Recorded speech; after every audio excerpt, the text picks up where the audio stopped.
வணக்கம். செல்வகுமாரின் மாலை 5:30 வானிலை ஆய்வறிக்கை. அதிகாரப்பூர்வ வானிலை அறிக்கைக்கு இந்திய வானிலை ஆராய்ச்சித்துறை அறிக்கையை பார்க்கவும். 2025 நவம்பர் 29 சனிக்கிழமை மாலை 5:30 ஆய்வறிக்கை. இலங்கையிலிருந்து பாக்ஜலசந்தி அருகே இறங்கிய டிட்வா புயல் இந்த 5:30 மணி நேரப்படி 63 கிலோமீட்டர் தொலைவிலே நிலை கொண்டிருக்கிறது. வேதாரண்யத்தில் இருந்து வேதாரண்யத்திற்கு தெற்கு தென்கிழக்கே 63 கிலோமீட்டர் தொலைவில் நிலை கொண்டிருக்கக்கூடிய இந்த நிகழ்வு இதன் காரணமாக டெல்டா மாவட்டங்களில் ஓய்ந்திருந்த மழை மீண்டும் தொடங்கியது. சற்று காற்றும் வீசிக்கொண்டிருக்கிறது. அச்சப்பட வேண்டாம். கண்டிப்பாக நாம் எதிர்பார்த்ததுதான். தரை மீது கூட ஏறி அப்படியே வடக்கு நோக்கி செல்லும் என்று சொன்னோம். ஆனால் காற்று அச்சம் வேண்டாம் என்றுதான் சொல்லிக் கொண்டிருக்கிறோம். தரையை மீதும் கடலில் மீதுமாக கூட போகலாம் என்று சொன்னோம். ஆனால் அந்த அளவுக்கு அது வரவில்லை. ஆனால் இப்பொழுது அது 63 கிலோமீட்டர் தொலைவில் நிலை கொண்டிருக்கு வேதாரண்யத்திற்கு தெற்கு தென்கிழக்கே. ஆனால் இன்னொன்று 23 கிலோமீட்டர் 25 கிலோமீட்டர் தொலைவு வரைக்கும் கூட நெருங்கும் என்று எதிர்பார்க்கப்படுகிறது. ஆனால் நாம் ஏற்கனவே எதிர்பார்த்தது இன்றைக்கு மதிய அறிக்கையில் கொஞ்சம் மயிலாடுதுறை தாண்டுற மணி தான் 25 கிலோமீட்டருக்கு நெருங்கும்னு சொன்னோம். ஆனால் இப்போ வேதாரண்யம் அருகே 23-25 கிலோமீட்டருக்கு இன்றைக்கு இரவு 11:30 நெருங்கும் என்று எதிர்பார்க்கப்படுகிறது. அதான் நம்ம சொன்னோம். அதாவது கரை கடப்பதற்கு முட்டி மோதுகிறது, கரை கடக்க முடியாது, அதனால் நெருங்குகிறது, விலகி போய்விடும் அப்படியே என்றுதான் சொல்லிக் கொண்டிருக்கிறோம். அதன் அடிப்படையில் இந்த நெருங்கும் போது கொஞ்சம் காற்றுடன் மழை இருக்கும். இன்றைக்கு இப்போ சற்று முன் கூட ஒரு 4:30-5 மணிக்கெல்லாம் காற்றோட மழை பொழிந்திருக்கும். ஆனால் கோடியக்கரை முனையிலையும் வேதாரண்யத்திலையும் கொஞ்சம் தெளிவான ஒரு, அதாவது தூறல், மெல்லிய தூறல், ஒரு பெரிய மழை இல்லாமல் இருக்கும். காரணம் அங்கே இரு காற்று இணைவு இல்லை. ஒற்றை காற்று, நீராவி காற்று மட்டும் சுழன்று கொண்டிருக்கு அதுக்குள்ள. ஆகவே இருகாற்று இணைவு என்பது வெளிப்புறம் நடைபெறுகிறது, மேற்கு புறம் நடைபெறுகிறது, வடக்கு புறம் நடைபெறுகிறது, வடமேற்கு புறம் நடைபெறுகிறது. டெல்டாவிலே முத்துப்பேட்டையில் கூட இப்ப மாலை நல்ல மழை காற்றுடன் பொழிந்தது. இன்றைக்கு இரவு 11:30 கொஞ்சம் அது இன்னும் கொஞ்சம் நெருங்கி வந்து அதிகாலை வரை கொஞ்சம் நெருக்கமாக இருந்து காலை அது நாகப்பட்டினம் பகுதியை நோக்கி விலகி செல்லும் என்று எதிர்பார்க்கப்படுகிறது. நாகப்பட்டினம் என்றால் கடற்கரை ஓரத்திற்கு மிக நெருக்கமாக வராது. 23 வந்தது, மீண்டும் 40 கிலோமீட்டர் தொலைவிற்கு 50 கிலோமீட்டர் தொலைவிற்கு கொஞ்சம் விலகிவிடும் என்று எதிர்பார்க்கப்படுகிறது. இதன் காரணமாக இன்றைக்கு இரவு டெல்டாவிலே கொஞ்சம் காற்றும் இருக்கும், மழையும் இருக்கும். காற்று என்றால் புயல் காற்று அல்ல, புயல் வராது. மீண்டும் மீண்டும் சொல்றேன், யாரிடமும் சொல்லி காற்று இருக்கும் காற்று என்று சொல்லிவிடாதீர். புயலுக்கு போகும் காற்று, புயல் அது வட தமிழ்நாட்டு கரையை நோக்கி போக போகிறது. அதுலேயும் ஒரு மாற்றம் இருக்கிறது, சொல்ல போகிறோம் பாருங்க. யூடர்ன்லாம் போட போகுது. மதிய அறிக்கையிலே நம்ம போட்டிருந்த படத்தில், ஆனால் அதை சொல்லியிருந்தேன், இப்போ இன்னும் விளக்கமாக சொல்ல போகிறோம் அதில்.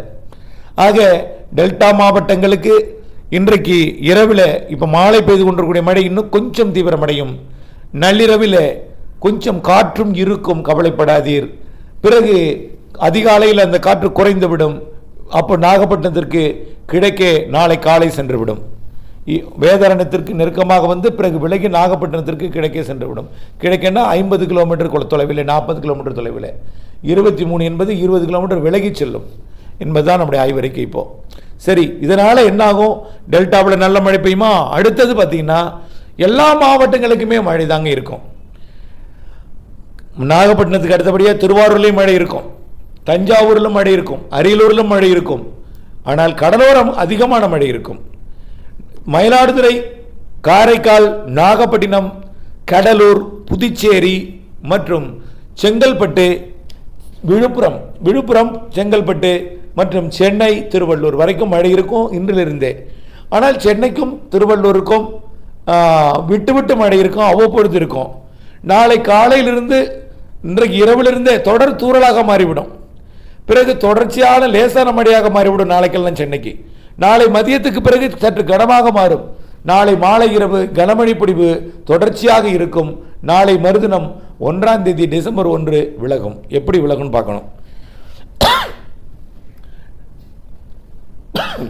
இன்றைக்கு நாம் வடகடலோரத்திற்கு நெருக்கமாக நாளை, அதாவது மாலை தான் புதுச்சேரிக்கு நெருக்கமாக போகும். அதான் 30ஆம் தேதி.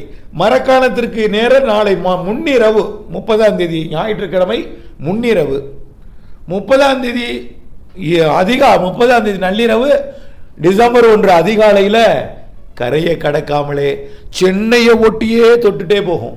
சென்னை ஒட்டியே போகும். ஏற்கனவே நம்ம அறிக்கையில் என்ன சொல்லியிருந்தோம்? மரக்காணத்தில் கடந்து திருத்தணி போகும்னு சொன்னோம். அடுத்தது மாமல்லபுரத்தில் கடந்து அது அப்படியே பூந்தமல்லி வழியாக நெல்லூருக்கு வந்துடும் சொல்கிறோம். திருப்பி எங்கே சுற்றினாலும் கடலுக்கு வந்துடும் சொன்னோம். இப்படி இந்த ஏறி இறங்குவது இல்லாமல் ஒட்டியே போகும்போது தெரிகிறது. இப்போது போய் அங்கே போய் தான் செயலிழக்கும். இப்போ நம்ம இங்கே செயலிழக்கணும்னு சொன்னோமா, இப்போ செயலிழக்க போவதில்லை எங்கும். அதாவது சற்று இந்த வலு கொஞ்சம் குறையுமே தவிர, ஒரு ஆழ்ந்த மண்டலமாக போகுமே தவிர, ஒரு மண்டலத்திலிருந்து செயலிழக்காது. வெல்மார்க்கம் செயலிழக்காது.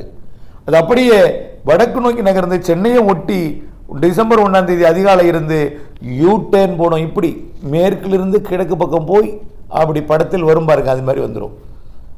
போயிட்டு மீண்டும் 1ஆம் தேதி சென்னைக்கு நெருக்கமா, 2ஆம் தேதி மீண்டும் யூ-டர்ன் போட்டு சென்னைக்கும் கிழக்கே, 3ஆம் தேதியும் மாமல்லபுரத்துக்கு கிழக்கே, 4ஆம் தேதி மீண்டும் திரும்ப அங்கிருந்து 4ஆம் தேதி கடலூர் மற்றும் புதுச்சேரிக்கு கிழக்கே, அப்படியே வந்து 5, 6, 7, 8 தேதிகளில் தமிழ்நாட்டின் செயலிழந்து ஒரு தாழ்வு பகுதியாக நல்ல மழைப்பொழிவை கொடுக்கும் நிகழ்வாக தென் மாவட்டங்களுக்கும் மேற்கு மாவட்டங்களுக்கும் மீண்டும் டெல்டா மாவட்டங்களுக்கும் மழைப்பொழிவை கொடுக்கும் வகையில் திரும்பி வரும்.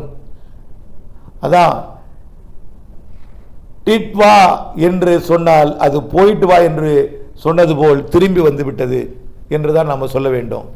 ஆகவே போயிட்டு வா என்று திரும்பி வரப்போகிறது ஒரு வட்டம் அடித்து விட்டு. ஆனால் மழைப்பொழிவை பொறுத்த வரைக்கும் டெல்டாவிலிருந்து சென்னை வரைக்கும் இன்றைக்கு இரவு கனமழை இருக்கும். இதில் கொஞ்சம் நிறைய மழை, 25 சென்டிமீட்டர் மழைப்பொழிவெல்லாம் மயிலாடுதுறை, கடலூர் மற்றும் புதுச்சேரி, விழுப்புரம் மாவட்டத்தில் இருக்கும். டெல்டா மாவட்டங்களிலும் இருக்கும். நாகப்பட்டினத்தில் வேதாரண்யம் கோடியக்கரை விட அதற்கு வடக்கு புறம் இருக்கக்கூடிய வேளாங்கண்ணி, நாகப்பட்டினம், நாகூர் மற்றும் உள்ளே திருப்பூண்டி, அதே திருவாரூர் மாவட்டத்தில் திருவாரூர், மயிலாடுதுறை மாவட்டத்தின் பெரும் ஒட்டுமொத்த பகுதி, கும்பகோணம் உள்ளிட்ட தஞ்சாவூர் மாவட்ட பகுதி, திருவாரூர் மாவட்டத்தின் கிழக்கு பகுதிக்கெல்லாம் நல்ல மழைப்பொழிவு இன்றைக்கு நள்ளிரவு அதிகாலை கொடுக்க போகுது. நாளை காலைக்கு பிறகு கொஞ்சம் தீவிரம் குறையும். நாளை மதியம் முற்றிலுமாக விலகிவிடும் நிகழ்வு. மழையும் இப்போ எப்படி புதுக்கோட்டை இருக்கோ அது மாதிரி இருக்கும். இன்றைக்கு புதுக்கோட்டை சிவங்கில ஓய்ந்திருக்கிறதுல அதுபோல் நாளை இருக்கும். பிறகு அப்படியே நாளை மாலைக்கு பிறகு முற்றிலும் விலகிடும். நிகழ்வு 1ஆம் தேதி சென்னைக்கிட்ட இருக்கும்.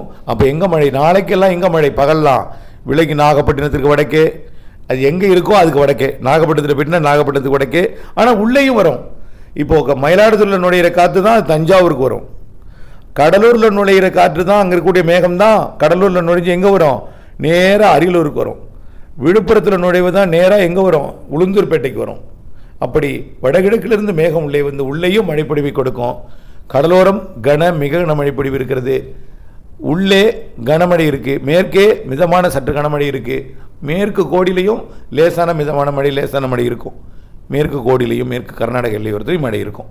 ஆக இந்த நிகழ்வு நாளை காலையிலிருந்து இன்னும் கொஞ்சம் சென்னை மழை போடும். சென்னை மட்டும் இல்லை, செங்கல்பட்டு, விழுப்புரம்லாம் கூடும். உள்ளே ராணிப்பேட்டைக்கு இருக்கும். அதே போல் காஞ்சிபுரத்துக்கும் இருக்கும்.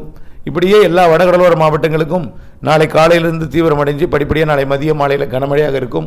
கண்டிப்பாக நாளை இரவு கனமழை பொழிவு உண்டு. 1ஆம் தேதி அதிகாலையும் உண்டு. சென்னைக்கும் நிறைய மழை இருக்குது. சென்னை அனைத்து கடலோர மாவட்டம், சென்னை உட்பட திருவள்ளூர், சென்னை, செங்கல்பட்டு, விழுப்புரம், புதுச்சேரி மற்றும் கடலூர் மற்றும் உள்ளே காரைக்கால், மயிலாடுதுறை, நாகப்பட்டினம் இது வரைக்கும், உள்ளே திருவாரூர், தஞ்சாவூர் வடக்கு இதெல்லாமே நல்ல மழைப்பொழிவு கொடுக்கும். அரியலூருக்கும் இருக்கும். அதே போல் கள்ளக்குறிச்சி மாவட்டத்துக்கும் இருக்கும். திருவண்ணாமலைக்கும் இருக்கும். திருப்பத்தூர் வேலூருக்கும் இருக்கும். ஆந்திரா போகும்போது இருக்கும். ஆனால் இது கரையை கடக்காமல் கரையை ஒட்டியே போகிறதுனால கொஞ்சம் தீவிரமான மழைப்பொழிவை கொடுக்கும். கரையை கடக்க நெருங்கினால் செயலிழக்கும். ஆனால் அது கரையை கடப்பதற்கு வாய்ப்பில்லை. ஏனென்றால் கரையை ஒட்டியே போகிறது. கரையை முட்டி மோதி பார்த்து விட்டு நாகப்பட்டினத்தில் விலக போகுது பார்த்தீங்களா? அந்த விலகலோடையே போகுது. அப்போ அந்த விலகலோடையே போட என்னாகும்? அங்கே விலகி இருக்கும் கடற்பகுதி, அதனால் அங்கே போய் நெருங்கிடும்.